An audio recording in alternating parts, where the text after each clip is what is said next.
Morning, Gavin. Chamberlain here from Bannerman Energy. We're currently developing the Tango project in Namibia, and we're very pleased with recently completing both the access road and the construction water supply.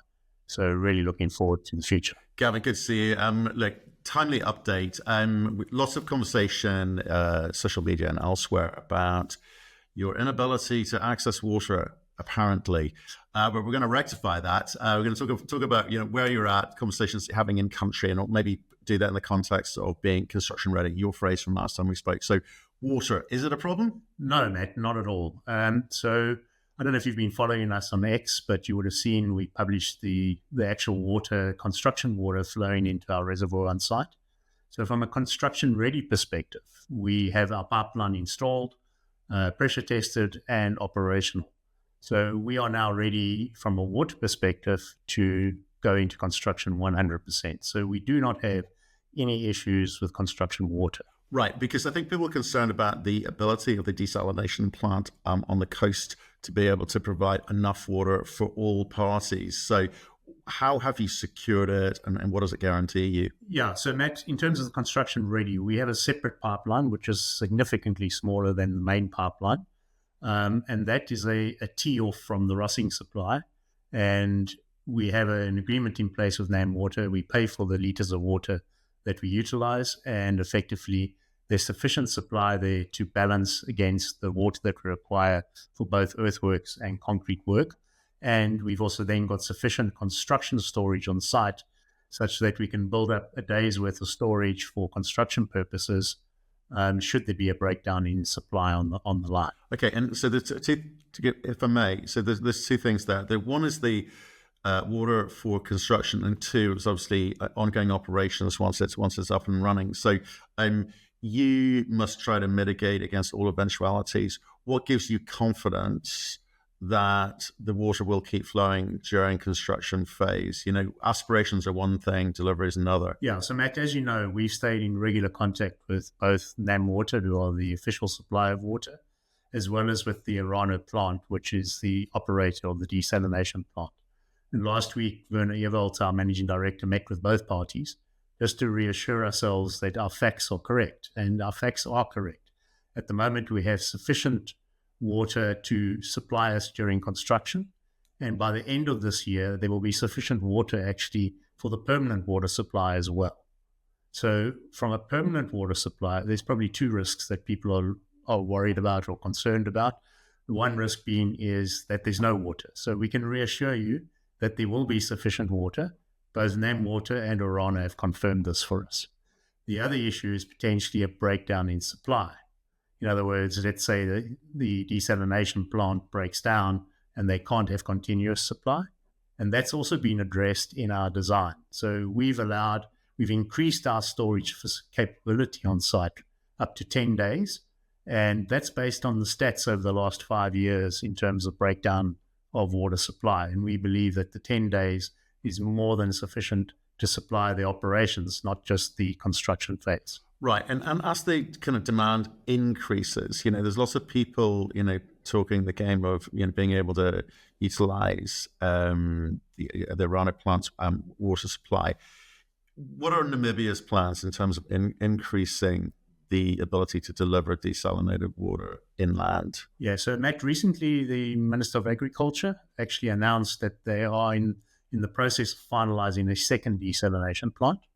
Our information is that desalination plant construction will commence early 25, and that the joint venture between NAM Water and Swakop Uranium has been approved by Cabinet.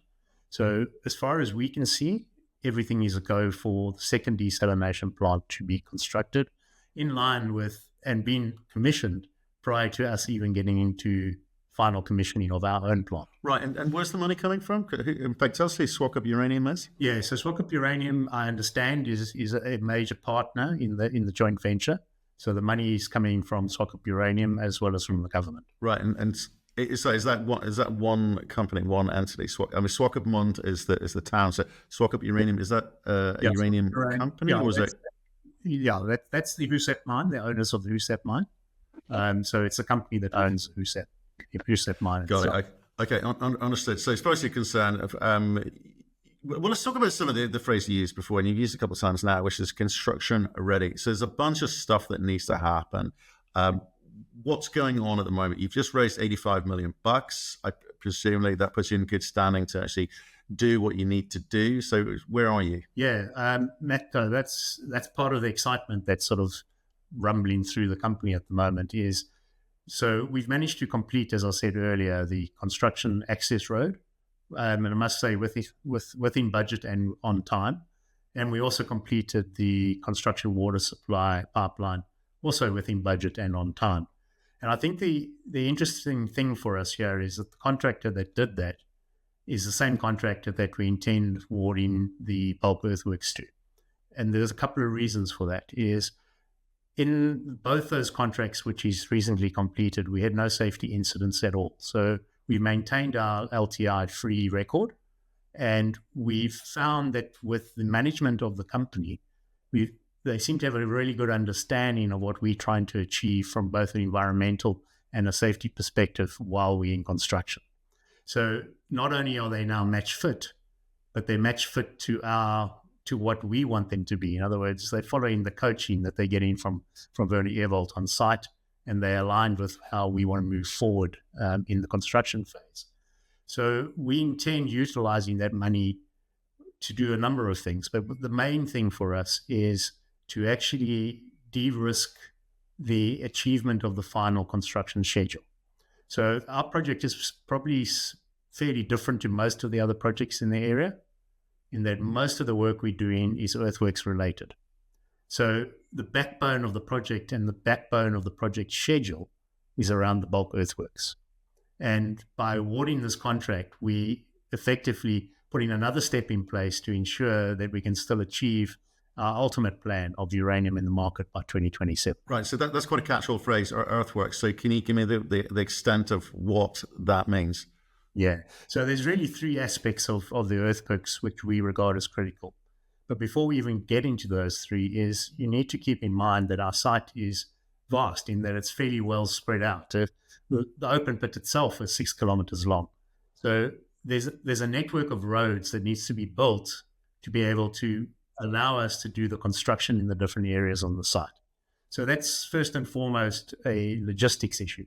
So we will be building the internal road network, and then over and above that is the three critical areas I refer to are the heap leach pad, which is for us effectively without that we can't produce uranium and is key for and a large earthworks volume as well. So the heap leach pad is critical for us.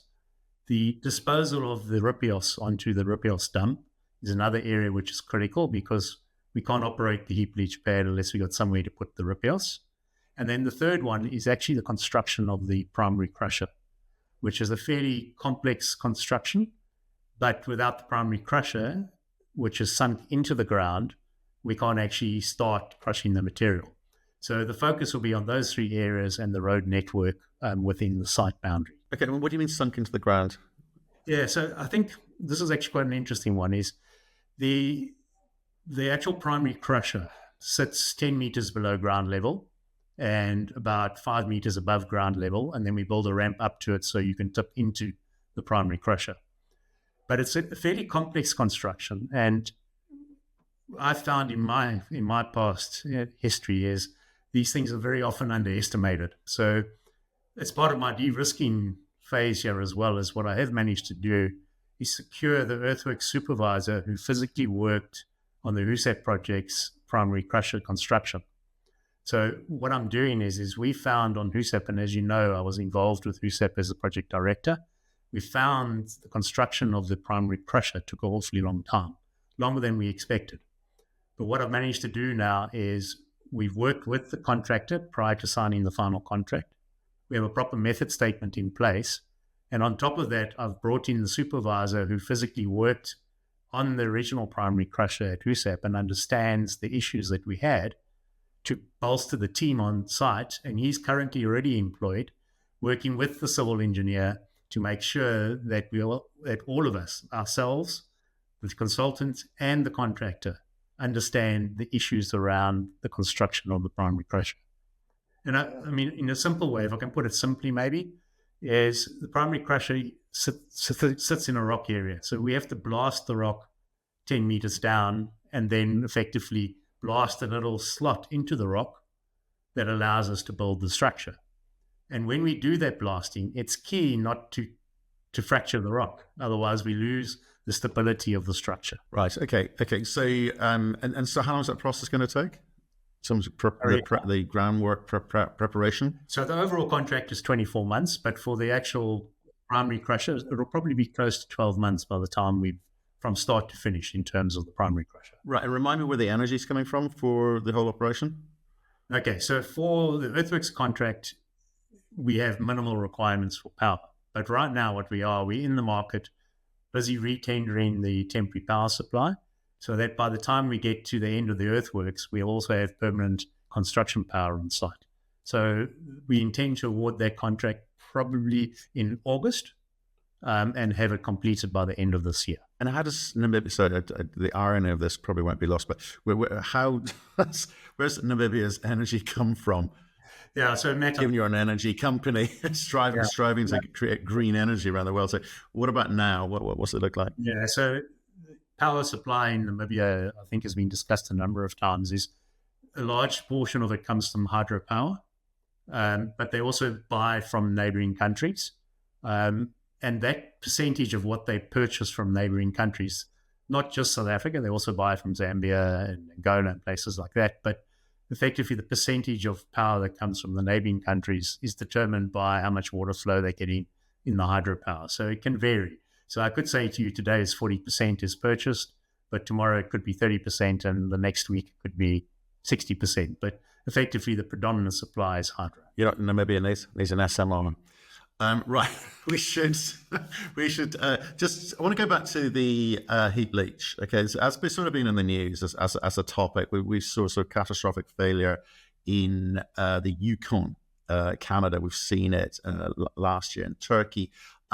Heap leach, quite simple, you'd think, but when they get quite large, they also get harder to manage. So in terms of what you have designed, what you're envisaging building, can you just talk us around that? Yeah, so our heap leach is maximum height of 5 meters. So we have a dynamic leach pad. So effectively we move along and we have 10 cells. So at any given point, one of the cells is either being filled, being leached, or being rinsed, or being cleaned. So you always have eight of them in production, but you're always moving along, and they're at different stages of production.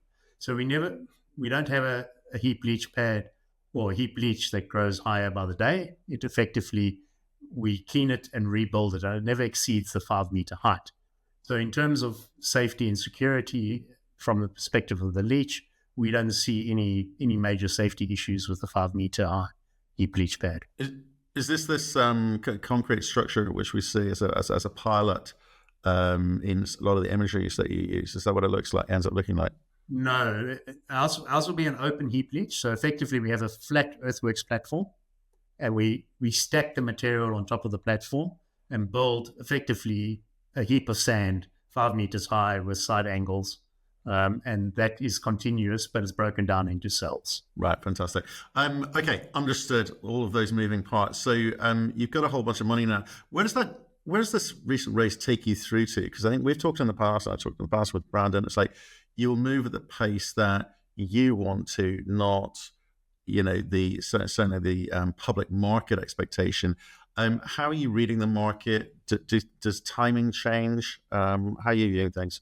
No. So with the money in the bank, not only are we doing the bulk earthworks, we've put contracts in place now to continue with the detailed design up until the end of the year. And what does that do for us? Effectively, what it does is secures a consistent team so that we don't lose people in the consultants to other projects. So we've maintained our team all the way through to the end of the year. All of our contracts that we're placing now will be manned up, and we're already starting to man up by bringing in construction teams, supervision from our side, and that will also run until the end of the year. And at the moment, our plan remains the same, is we're looking for it to FID by the end of this year, and effectively we are continuing looking at the actual physical contracting of product as well. Right. Okay. So things are moving along nicely, and congrats on the raise as well. Thanks for checking in with us. Just wanted to. So I guess I know we talked about the water a lot, but it keeps raising its head above water. So we thought we would deal with it. So appreciate your time today, Gavin. See you soon. Yeah. Excellent. Thanks a lot, Matt.